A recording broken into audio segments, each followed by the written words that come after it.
January ni samni sang ni somni Pathum khan ko thoveng RD block office kan chief minister in a honga helai hianin ribon an chep chat zo hi kong khar hi alo in kal that mai chung lama office alwa tur ilo homang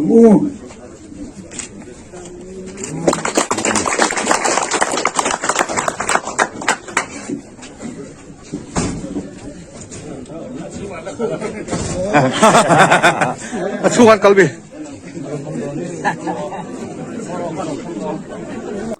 he video hi social media lama viral na sa hle maya tam tak chuanin CM za lo na te in bol na ang lam hoi zong te le enge a huat thala om zong ang deuten han saya amaro chu hi ti sual pal wang ani ya ti sual pal han tila film khurlu tuk wang zo kani decoration committee lam khanin